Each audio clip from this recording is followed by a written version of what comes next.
On a connu un développement très important des différents systèmes et technologies de guidage qui sont surtout liés au développement des systèmes GPS. À part ces systèmes de GPS, il y a aussi des systèmes de caméras qui existent déjà sur le marché. Il y en a 2 ou 3 qui sont déjà dans la pratique.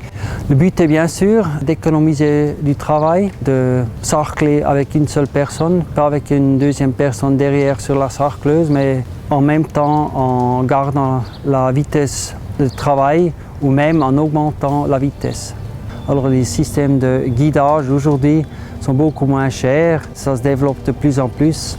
Alors maintenant c'est le moment de réfléchir comment on peut appliquer ces technologies en faveur de l'agriculture biologique.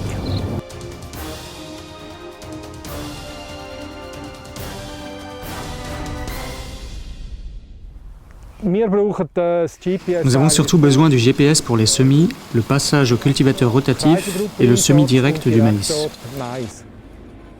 Un grand avantage, c'est évidemment d'obtenir des sillons bien droits. Je mets chaque fois en mémoire les traces GPS réalisées dans les champs de mes clients. Quand je reviens dans le même champ l'année suivante, je reprends les traces sauvegardées et je conduis le tracteur en me replaçant exactement sur celles-ci. C'est très reposant. Même quand il n'y a pas de voie de passage dans les champs, je peux par exemple prendre chaque 3e trace. Cela me fait gagner du temps pour tourner dans les bouts de champ.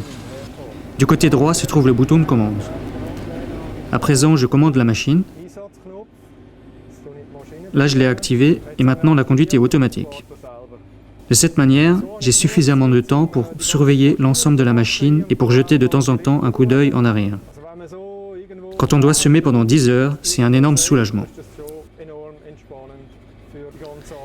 Pour sarcler, nous n'utilisons pas encore le GPS, car le tracteur est trop gros et nous n'avons équipé qu'un seul tracteur d'un GPS sur notre exploitation. Dans un travail de bachelor avec l'ETH à Zurich, nous contrôlons la précision de ces différents systèmes.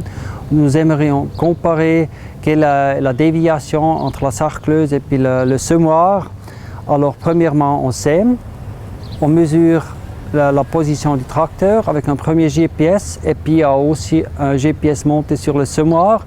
Et puis en un deuxième passage, on a aussi le GPS monté sur la sarcleuse.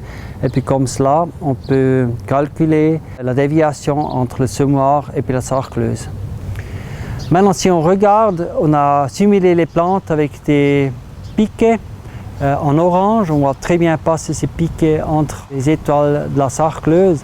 On voit que la précision, même en pente, est assez intéressante. On n'a pas de plantes arrachées. Peut-être on a un petit décalage. Celui-là, on pourra aussi corriger, comme avec un système de guidage mécanique. Un coutre, par exemple, pour corriger un peu la déviation dans la pente. Là, il y aurait encore sûrement plusieurs possibilités de s'adapter dans les différentes conditions dans la pratique.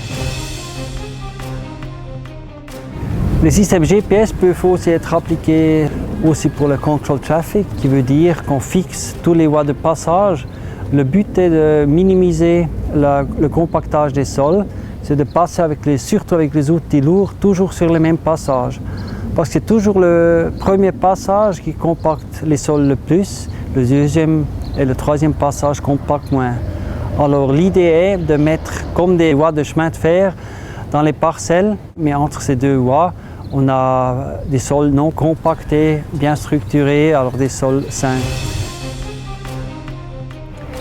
Les systèmes de caméra se différencient en principe des systèmes de caméra en 2 dimensions. C'est les caméras conventionnelles qu'on connaît.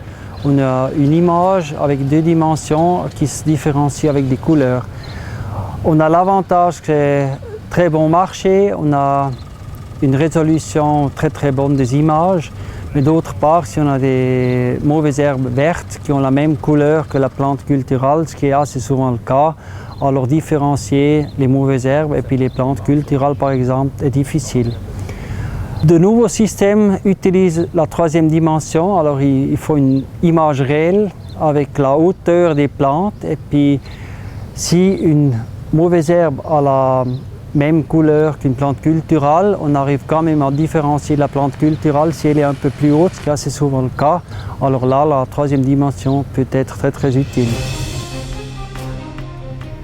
Tous ces systèmes connaissent un peu des pour et des contre. L'avantage des systèmes de caméra est qu'on peut l'appliquer sans avoir semé avec un système GPS sur tous les champs.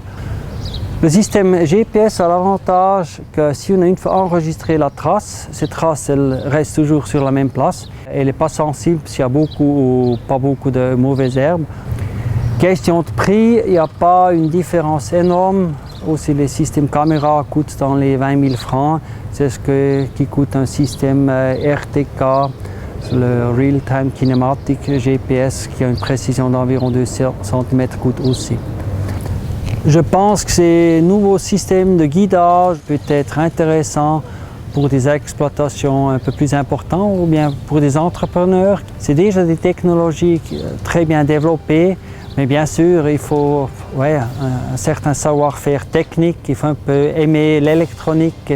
Je pense que ce n'est pas un mauvais moment maintenant d'entrer dans ces nouvelles technologies.